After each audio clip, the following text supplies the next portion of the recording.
Hi everyone. நிறைய பேர் doctor கார்னியான்றீங்க, கருவிலின்றீங்க, retina விழித்திரைன்றீங்க, அப்புறம் கேட்ராக்ட் லென்ஸுன்றீங்க. அப்படின்னா என்ன டாக்டர் அப்படின்னு சொல்லிட்டு நிறைய பேருக்கு ஒரு டவுட் இருக்கும். ஸோ இந்த வீடியோவில் பேசிக்காக கண்ணுனா என்ன அண்ட் அது எப்படி ஃபங்க்ஷன் பண்ணுது, அதில் என்னென்ன பார்ட்ஸ் இருக்குது, ஒரு சிம்பிளாக எக்ஸ்பிளைன் பண்ணுறேங்க. இந்த சேனலுக்கு நீங்கள் புதுசாக நான் டாக்டர் சையத் மூசா அண்ட் இந்த சேனலில் ஐ அண்ட் ஹெல்த்தை பற்றி எல்லா விஷயத்தையும் பேசுவேன். உங்களுக்கு ஐ ஆர் ஹெல்த்தை பற்றி தெரிஞ்சுக்கணும், இந்த சேனலை சப்ஸ்கிரைப் பண்ணுங்கள், பெல் நோட்டிஃபிகேஷன் ப்ரெஸ் பண்ணுங்கள், ஸோ தட் என்னோட வீடியோஸ் உங்களுக்கு வந்து சேரும். Coming to the topic, first என்ன நடக்குதுன்னா, லைட் வெளியிலேருந்து வருதுங்க. அதுக்கப்புறம் உங்களோட கண்ணில் கார்னியா, லென்ஸ் இந்த மாதிரி பகுதிக்குள்ளெல்லாம் போயிட்டு கடைசியில் ரெட்டினாவில் வந்து விழுதுங்க அந்த லைட்டு. ஸோ அந்த லைட்டு விழுந்ததுக்கப்புறம் அந்த ரெட்டினாலேருந்து அப்படியே ஆப்டிக் நர்வ், அதாவது உங்களோட பிரெயினில் இருக்கிற ஒரு நர்வோட எக்ஸ்டென்ஷன், கேபிள் கனெக்ஷன் மாதிரி, அதுலேருந்து நேராக பிரெயினுக்கு இன்ஃபர்மேஷன் போய் பிரெயின் தாங்க உங்களுக்கு ப்ராசஸ் பண்ணி உங்களுக்கு பார்வையை கொடுக்குது. ஸோ இதுதான் ஓவரால் வியூ. ஸோ இதில் இருக்கிற ஒரு பார்ட்ஸை பற்றியும் நம்ம பார்க்கலாங்க. ஸோ இதுதாங்க உங்கள் கார்னியா. இது ஃப்ரண்ட்டில் இருக்க பகுதி இருக்குங்களே, இதுதான் கார்னியா. இது வாட்ச் கிளாஸ் மாதிரி இருக்கும், இது டிரான்ஸ்பரண்ட்டாக இருக்கும், கலர் இருக்காது. ஸோ இந்த கார்னியா பற்றி சொல்லணும்னா நிறைய விஷயங்கள் இருக்குங்க. ஃபர்ஸ்ட் இம்பார்ட்டன்ட் விஷயம் வந்து உங்களோட லைட் ரேஸ், தூரத்துலேருந்து வர லைட் ரேஸை ஃபோக்கஸ் பண்ணி ரெட்டினாக்கு கொண்டு போகிறதுல கார்னியா தாங்க முக்கியமான பங்கு வகிக்குது. லைக் 70% வந்து இந்த கார்னியா தாங்க லைட்டை கரெக்டாக கண்ட்ரோல் பண்ணி கொண்டு போகுது. நிறைய பேர் வந்து லென்ஸ் நினச்சிட்டு இருப்போம், லென்ஸ் கிடையாது, கார்னியா தான். இந்த கார்னியாவில் சில நல்ல ஃபீச்சர்ஸ்லாம் இருக்குங்க. அதாவது இதுக்கு வந்து நிறைய நர்வ் சப்ளை இருக்குங்க. எதுக்கு நர்வ் சப்ளை அதிகமாக இருக்குன்னா, உங்களுக்கு ஏதாவது ஒரு தூசி பிசு ஏதாவது பட்டுச்சுன்னா உடனே சென்சிட்டிவாக உங்களுக்கு கண்ணு சிவப்பாகி அண்ட் உங்களுக்கு தொந்தரவாகி நீங்கள் உடனே அதை ரிமூவ் பண்ணி உங்களோட கண்ணை ப்ரொடெக்ட் பண்ணுறதுக்கு யூஸ்ஃபுல்லாக இருக்குங்க. அண்ட் ரெண்டாவது முக்கியமான விஷயம், ரத்த ஓட்டமே கிடையாதுங்க கார்னியாக்கு. ஸோ அதனால தான் நம்ம வந்து கருவிலியை மட்டும் நம்ம டிரான்ஸ்பிளான்ட் பண்ண முடியும். யூஸ்வலாக டிரான்ஸ்பிளான்ட் பண்ணுறோம்ல, கண்ணு வந்து மாற்று அறுவை சிகிச்சை பண்ணுறாங்கன்னு சொல்லிட்டு நீங்கள் கேள்விப்பட்டிருப்பீங்க. அதில் வந்து முழு கண்ணெல்லாம் மாற்ற மாட்டோங்க, வெறும் இந்த கருவிலியை மட்டும்தான் மாற்றுவோம். அண்ட் இதை தவிர உங்களோட கார்னியா வந்து டிரான்ஸ்பரண்ட்டாக இருக்கிறதுக்கு நிறைய காரணங்கள் இருக்குது. அண்ட் அது டிரான்ஸ்பரண்ட்டாக இருந்தால் தான் உங்களுக்கு பார்வை கிளியராக தெரியும். இப்போ இந்த கார்னியாவில், இந்த கருவிலியில் என்னென்ன பிரச்சனை வரலாம் அப்படின்னு கேட்டிங்கன்னா, கருவிலி பெண்ட் ஆகலாங்க. ஸோ அந்த பெண்ட் ஆச்சுன்னா தான் உங்களுக்கு மோஸ்ட்லி இந்த சிலிண்ட்ரிக்கல் பவர்னு கேள்விப்பட்டிருப்பீங்க.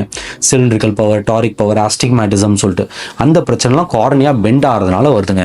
அண்ட் இது தவிர இந்த கார்னியா வெள்ளையாயிடுச்சுன்னா உங்களுக்கு பார்வையும் தெரியாதுங்க. நிறைய பேர் என்னன்னா இந்த கார்னியா வெள்ளையாடுதான் பொறைன்னு நினச்சிட்டு இருக்காங்க. அப்படி இல்லைங்க, உள்ள இருக்க லென்ஸ் வெள்ளையாச்சுன்னா தான் நம்ம அதை பொறைன்னு சொல்லுவோங்க. அண்ட் இன்னொரு முக்கியமான விஷயம், கெரட்டோகோனஸ், கருவிலி வந்து கோன் ஷேப்பில் மாறுறது அப்படின்னு சொல்லிட்டு சில பேருக்கு வியாதிகள் இருக்கும், இப்போ ரொம்ப அதிகமாக இருக்குது. அந்த மாதிரியும் பிரச்சனையும் இந்த கார்னியாவில் தாங்க வருது.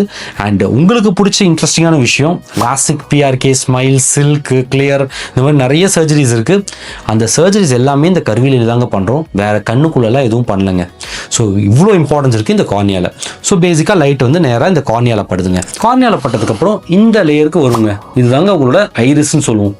இது இதுக்குள்ளே வந்து பாப்பான்னு சொல்லுவோம், பியூப்பிள் சொல்லுவோம். இது விரியறது க்ளோஸ் பண்ணுறதுனால தான் உங்களுக்கு எவ்வளோ அமௌண்ட் ஆஃப் லைட் உள்ளே போகணுன்றதை வந்து டிசைட் பண்ண முடியுதுங்க. அண்ட் இதில் பார்த்தீங்கன்னா, இதில் வந்து நிறைய ரத்த ஓட்டம் இருக்குது. இதில் அடிபட்டுச்சுன்னா நிறைய வீக்கம்லாம் வரதுக்கு சான்சஸ் இருக்குது. அண்ட் இந்த பியூப்பிள் வந்து உங்களுக்கு இருட்டில் விரிஞ்சிருக்குங்க, ஏன்னா நிறைய லைட் உள்ளே போகணுன்னு. அண்ட் அதே பியூப்பிள் உங்களுக்கு வெளிச்சத்தில் சுருங்கிருக்குங்க, ஏன்னா கம்மியான லைட் உள்ளே போகணுன்றது. இதுதாங்க இதோட மெயின் ஃபங்க்ஷன். இது எப்படி நான் கேமராவில் அந்த ஓட்டை வந்து பெருசாகிறது, சுருங்கிறது அந்த மாதிரி பார்த்துருப்பீங்க. அது வந்து இதுதாங்க ஃபங்க்ஷன் பண்ணும். ஸோ நெக்ஸ்ட் லேயர் இதுதாங்க நம்ம லென்ஸ். இந்த லென்ஸ் தாங்க ரொம்ப ரொம்ப இம்பார்ட்டண்ட். நம்ம கேட்ராக்டுக்கெல்லாம் சொல்லுவோம்.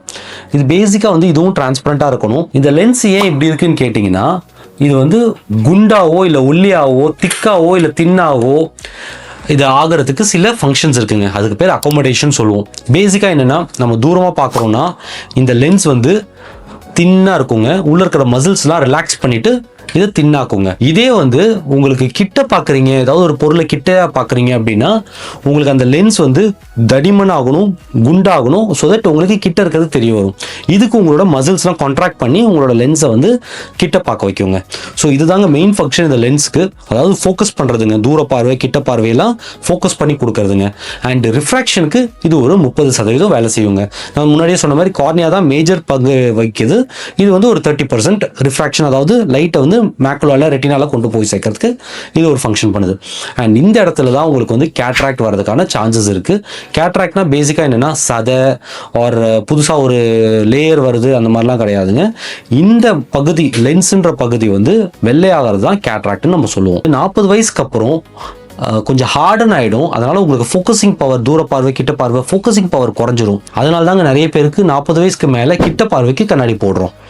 ஸோ இதுக்கப்புறம் இந்த லென்ஸ் பகுதியும் முடிஞ்சிருச்சு. அண்ட் இது வந்து விட்ரியஸ் ஜெல்லுன்னு சொல்லுவோம். இதில் மேஜராக ஒன்றும் இல்லை. ஃப்ளோட்டர்ஸ் வந்து இந்த இடத்துல தாங்க நடக்கும். அதாவது கண்ணை பூச்சி பறக்கிறதுலாம் இந்த லேயரில் தாங்க நடக்கும். இதில் பெருசாக சொல்கிறதுக்கு ஒன்றும் இல்லை. அண்ட் இந்த பகுதி தான் நம்ம ரெட்டினான்னு சொல்லுவோங்க. ரெட்டினான்றது வந்து கண்ணுக்கு ஃபுல்லாக இருக்கிற விழித்திரைன்னு சொல்லுவோம். ஆர் இதை எப்படி சொல்லுவோம்னா, நம்ம ஒரு கேமரான்னு எடுத்துக்கிட்டிங்கன்னா கேமராவோட ஃபில்ம் மாதிரி, இல்லைனா இப்போ இருக்கிற டிஜிட்டல் கேமராவில் ஸ்க்ரீன் மாதிரி நம்ம ஞாபகம் வச்சுக்கோங்க. ஸோ இதில் வந்து சில பகுதி இருக்குது, மேக்குலான்ற பகுதி இருக்குது. அந்த பகுதியில் கரெக்டாக ஃபோக்கஸ் பண்ணால் தான் நம்மளுக்கு வந்து பார்வை கிளியராக தெரியுங்க. பேசிக்காக என்ன நடக்குதுன்னா, கண்ணில் லைட் வந்து கரெக்டாக போய் இந்த ரெட்டினாவில் விழுறதுக்கு நிறைய ஃபங்க்ஷன்ஸ் பண்ணுது. அண்ட் இந்த ரெட்டினாவில் விழுந்ததுமே ரெட்டினா என்ன பண்ணுதுன்னா, இந்த லைட் சிக்னலை எலக்ட்ரிக்கல் சிக்னலாக மாற்றி உங்களோட நரம்புக்கு, ஆப்டிக் நர்வுக்கு கொடுக்குதுங்க. இந்த ஆப்டிக் நர்வ் வந்து நேராக போய் பிரெயினில் போயிட்டு அதை எப்படி அந்த இமேஜ் இருக்குன்றதை வந்து ப்ராசஸ் பண்ணி பிரெயின் வந்து அதை அண்டர்ஸ்டாண்ட் பண்ணுதுங்க. ஸோ இப்போ உங்களுக்கு ஓவரால் பிக்சர் புரிஞ்சிருக்கும்னு நினைக்கிறேன். ஸோ பேசிக்காக லைட் வருதுங்க, அது கருவிலி கார்னியாவில் படுது. அதுக்கப்புறம் நம்ம ஐரிஸ் பியூப்பிளில் அதை ஃபோக்கஸ் பண்ணி, அப்புறம் உங்கள் லென்ஸில் இன்னும் ஃபோக்கஸ் பண்ணி உங்களுக்கு வந்து ரெட்டினாவில் படுதுங்க. அந்த ரெட்டினாலேருந்து நேராக உங்களோட ஆப்டிக் நர்வ் அப்புறம் பிரெயினுக்கு போகுதுங்க. இப்படி தாங்க உங்களோட லைட்டை வந்து நம்ம இமேஜாக ஃபார்ம் பண்ணி நம்ம பிரெயினில் யூஸ் பண்ணுறோம். ஸோ ஹோப் இது உங்களுக்கு அண்டர்ஸ்டாண்ட் ஆகிருக்கும்னு நினைக்கிறேன். இந்த மாதிரி கண்ணு சம்மந்தப்பட்ட ஏதாவது ஒரு விஷயம் உங்களுக்கு புரியலைன்னா கமெண்ட்டில் போடுங்க, அதை பற்றி எக்ஸ்பிளைன் பண்ணுறேன்.